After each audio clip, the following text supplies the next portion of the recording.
So, hey Zinesters, welcome back. I hope you guys enjoyed the last episode. I was really excited about that, and I'm really excited for you guys to see this one. I'm here with Amy T. If you would like to introduce yourself. Yeah, I'm Amy T. I'm an artist, zine maker. I'm from Northern California originally, but I've been living in Seattle, and I'm about to move to Phoenix. So I'm really excited because I got to live there for a little bit, and I loved it, and I love the zine community there. So yeah, looking forward to that. But I do a little bit of everything: music, dance, performance art, and a lot of different writing and illustration, and get to incorporate all that into my zines. So yeah. Awesome. I'm really excited for you to move back to Phoenix and be a part of our whole community. Yeah, me too. It's gonna be great. What brought you to the zine community, do you think? Well, I mean, I was always around zines when I was growing up. I was kind of in like the punk kind of DIY scene or whatever you would call it, you know, but I didn't really make them myself because, I mean, I guess at the time, like, I always kind of felt like, you know, it was just like the kind of crust punk dudes did zines when I was growing up. And so I never was like, yeah, that's for me. But I think when I don't think I started really until I was in my late 20s. And I realized that, you know, I'm a writer, I do illustration, I do, you know, kind of collages sometimes. And it was just, rather than feeling like I had to keep all these art forms separate, it was just a really good way to like bring them all together. And I think I just kind of started doing it, and I realized like, oh, I'm making zines. And then when I really started to dive into the community, I mean, I just felt like it was this really great place where I could finally just like do whatever the heck I wanted. And there wasn't really any hard rules. And it was just like, it seemed like, you know, pretty accessible because, you know, really all you need is like whatever you have. It's really cool. What were your thoughts well, as the zine community is right now, what are your thoughts on that? Like our inclusivity, intersectionalism, Yeah, well, I definitely feel like probably around the same time that I really got into zines, that's when I did start to see more like people of color being represented in like, you know, zine fests and in zine distros and things like that. And now especially, I mean, in the last probably year, I think I've been seeing a lot more of a conversation around that, which has been really great. Just even on like the applications of like, you know, encouraging people of color and you know, queer people to apply, that kind of a thing. It's, you know, of course not fixing the problem directly, but it's like good to see that people are having those thoughts, thinking about, you know, trying to open the space up, because it does feel still very overwhelmingly white. There's, you know, I mean, it has been for a long time. And I just appreciate that the conversation is happening. I definitely, you know, go into zine fests just looking for my people all the time, you know, like trying to figure out like, you know, where everybody's at. But at the same time, it's like, I think when I came into the zine community, I felt so, in terms of the medium of it, I felt so welcome. I was kind of just like, okay, like I'm going to be here. Like I'm existing here. This is the place for me. We're going to figure out how to do this together, and it's going to be fine. You know? So, I think, yeah, I mean, is that kind of, what's your experience with that? It's been pretty good. I don't know. When I first got into zines, it was kind of in the same way, like through punk music and a lot of the artists that I like. That's how I like started liking them. Yeah. And I just didn't think of it as like a place for me until I moved to Phoenix, and I was just looking for places that I felt connected to, because I felt really connected when I was in Detroit, like to the art and the music and just everybody around. And one of the places that I found was Wasted Ink. And going to like the first event that I went to was it was a queer zine opening. And so that was like really different from what I knew zines as, because there's all these queer people and musicians and art, and there was such a variety.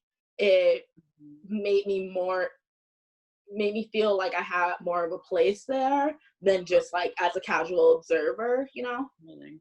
Well, definitely shout out to Wasted Ink, because I think that that's where I think in terms of the distros I've kind of seen, I was really impressed with just like how many like queer and BIPOC people were represented in the zine collection there. I you know, I grew up in the Bay Area, and you know, there was a lot of, you know, just like AK press stuff that maybe had some, but like there wasn't a whole lot. And so it was like you kind of had, I don't know, it was almost like when you saw like queer people or people of color in that, it was like, oh, they're kind of the exception. Like you didn't necessarily see, you know, like, oh, this is the spot for me. It was just kind of like, oh, that's cool, random thing. Exactly. So it was really nice knowing that you're making art out here, and that like through this I'm going to be meeting more people of color and queer zinesters and everybody, and like getting more of that, and like hopefully helping other people feel less like we're just the exception. Right. I feel like people are hungry for it. I mean, just like the space to do it. I feel like there's been so many more conversations I've had with other people, you know, queer people, BIPOC people, like in the scene, that are just kind of like, oh wait, and like they're just like flooding the gates, like they're just ready for it, you know. And so it's been really just great to have that energy. Yeah. The energy has been really different lately, like kind of overwhelming, but also I feel like very like fed. I don't know if that like is the right word, but like I feel like I have more space, you know? What do you think needs to change in the zine community to make it more inclusive? Well, like I said, I do appreciate the conversations that people are having around that, and just seeing that like on an application for a zine festival, they're trying to encourage more, you know, marginalized people to be in the room. But I think even like when it comes down to like the setup of zine festivals, I've kind of been interested just to see, like I get excited when I do table at a zine fest to like, you know, who am I going to be next to? Like this is going to be interesting, because you get to just like talk to your neighbors and like learn things about their work, and I think it's really exciting. And I do notice sometimes though that in certain spaces they kind of block similar work together, and that kind of has been bothering me, only because I know that like there's certain, when I do notice that happening, there's certain sections I just kind of pass right by because I'm looking for my people, you know. And I know that other people do that too. And you know, there's always the like people walking by your table, they're polite and they might make eye contact, so they're like, oh, I better come and look at your stuff, and making eye contact. And you know, so I think that I kind of appreciate like when things are staggered a little bit more, and you have people that are kind of unlike you next to you, because I think that it just kind of opens up the conversation a little bit. It makes you a little bit more able to receive interaction with people that maybe you wouldn't necessarily have run up to their table in the beginning. So it hasn't been at every zine fest, but I have noticed at certain ones where it's just like all the dudes with their comic books are in one, you know, one aisle, and they have their people that go over there, and those people might not necessarily come over to see me. So I'm gonna like just put me right in the middle of them, and like let's see what kind of conversations we can have. But I mean, I don't know. I think again, it's like I'm just really curious to see where this goes in another year or 5 or 10, because when I was growing up, I felt like there was just not, these conversations weren't happening in the way they're happening now. And there's a lot of people who are, you know, it's uncomfortable, but there's a lot more people willing to be uncomfortable around the conversations that we're having about being inclusive. And I'm just really excited to see where it goes. And to keep having the conversation and not just like be pacified by like, you know, a nice poster, you know, like in the window, or, you know, like have it push forward and see like where we can really take this, because it's like, I feel like I've been waiting for it my whole life. No, you know? I feel that. You know, my family is, you know, I'm half white, my mom's white, my partner is white. There's been a lot of conversations around like when we should even have these conversations between us and when it's not appropriate. And it's just kind of this, tightrope walk, I guess, in a way, where we're just kind of, you know, it's like, it's an ongoing, uncomfortable conversation that needs to happen a lot, but it's kind of like, I'm loving the discomfort. Right. Like, you know, I'm like, this is just kind of like the reality for a lot of us every day. And like, let's just all kind of sit in this together and figure out what works and what doesn't work, and be willing to cry about it, and but also be willing to like find the joy that we can share in all of this, because there is some there, and there will be more. So no, I feel that I've been making my parents very uncomfortable lately. I'm trying to make them better people, one step at a time. Not that they're horrible. I love my parents. Everything that's happening, I mean, we're seeing just like the government and society and ourselves just like completely unraveling in this way that I don't think a lot of people were expecting. And I think that it's been a really great opportunity for a lot of us to just be able to be like, okay, well, these walls that I've had in place maybe don't need to exist or don't really exist. So like, let's tear them down and see kind of what's behind all of them.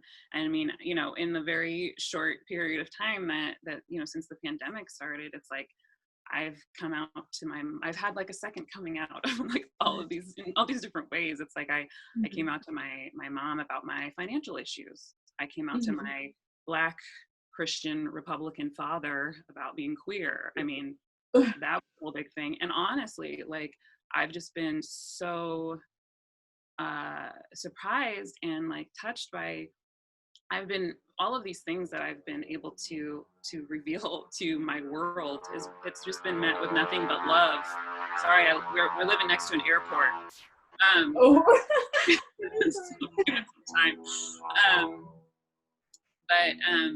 Yeah, I feel like I've just been met with like so much more love and understanding than I was expecting. And I don't know that I could necessarily say that I would have expected that pre-pandemic, honestly, just because it's really forced us to look at all of these things in a completely different way. And so, I mean, it's been absolutely devastating, but I've also really tried to make a lot of room for the moments that I can have that have been really beautiful and important for me to move forward. And like, just to be able to realize like how many resources I had that I didn't really know that I had has also been really beautiful. And so, you know, I'm always just trying to keep on pushing towards like what can be made more beautiful. Talk about your zine. So I'm totally blanking on the title, but I don't. I have a few. So here's the one that you guys have. Yeah. We have tangible examples. I love that. So this is the one that I had that I did. Let's see, I think this was back in 2018. Yeah. And then since then I've done a few more. This one I did Edge Control. It's the first of, I'm hoping, a few, and it's just a compilation that I did with some friends that is just about Black hair care stories, tips. You know, here's like, let's see, I did some illustrations. Let me find some in here. I did some like, you know, curl patterns, and there's some weave in there. That is so beautiful. Thank you. You know, so like different quotes and things. How have lovers described your hair? But I'm hoping that, so I've got people from all over, you know, California, Seattle. I've got a friend from Martinique who contributed. And I'm hoping to do another one in the future too, because I just feel like there wasn't quite, there's always so much to say about hair. I don't know. I just never stopped talking about my hair. Especially Black hair, like, especially since there's so many, my family, we're very diverse and there's very different hair textures for all of us, since there's just so much thrown in there. And it's really hard trying to like find the things that work, because I'm like, my cousin's like asking me what to do with her hair, and I'm like, I can tell you what works for my hair, but also right. I know. Yeah. So yeah, well, maybe you can contribute to my next one, because I would Sounds like love he's that. got a lot to say too. Yeah, I have a lot to say about everything. I never shut up. Great. But That's great for zines. yeah, exactly. That's how I found my community. I just kept talking. But no, I love that. That's so exciting. And I love collaboration. I love that it's not just like, as I said, I love like having a place, but I love that your zine is so many different people contributing to it and the Yeah. collaboration with that. Like you said, I mean, there's so many, with diversity, it's like I have a certain kind of hair, but I got to deal with a certain kind of way. And like, there's just like so many, I mean, it's just such a, I mean, I work in the beauty industry too. So it's like, it's a huge industry and it's a huge conversation. There's so many different products and things for people. And I mean, it's just, there's so many stories. I mean, everyone has a story about Yeah. hair. So, yeah, anyway, but yeah. And then I have a couple other zines too. So mostly this is poetry. Love Is poetry. it folded or stapled? It's stapled, yeah. But yeah, a little love poem book. And then this is just like a little self-help kind of meditation one that I wrote. It says you are allowed to be here. And then I did another one is just like a Amy T's little guide to friending a POC, which was more of just kind of a kind of sarcastic, but also very real guide. Yeah. But yeah, so I'm also working on some other little pocket guides, some for dealing with anxiety attacks, which I have a lot of myself, as well as some kind of immune support, vitality types of guides. I have a background in herbalism, and so I've been really trying to work on just the education that I have and sharing it with people in a way that it keeps it very accessible again. The natural products industry is like overwhelmingly exploited, and I think that it's really important that people understand that they have access to lots of different healing resources in their kitchen as opposed to having to go buy it at Whole Foods, and so I'm trying to just write out a really clear little guide for just like easy things you can do at home to kind of help feel better, with mainly culinary herbs, because there's so much power in them. And so I'm doing just a few little other pocket guides like that. I love that. It's a really tough time for everybody, with a pandemic and then the whole Black Lives Matter movement, which isn't new, just so everybody knows, and it's still happening. Black lives still matter, if you were wondering. Black trans lives matter, Black queer lives matter, all they matter. And Black women especially, who I feel like are kind of discounted in the movement, but that's another conversation. But it's been a tough time for everyone. What have you been doing to take care of yourself? Yeah, that's its own experiment, right? I mean, I feel like it's from day to day. I'm trying to come up with new tools and things I can do for myself. I think I've been noticing, mainly though, that so many of the things that we're seeing in society that are affecting us, it's like, even though we know on the surface it's like society crumbling and not showing us what it hasn't been doing for us for so long, it's also been so easy to like go inward first and be like, oh, I did this thing wrong, oh, like I'm feeling shame because this thing isn't working out, like I did it, instead of it was the patriarchy, it was white supremacy, it was it's like I have to keep daily reminding myself like I'm not the one who made the mistake. It's like the whole society is built on making me feel this way.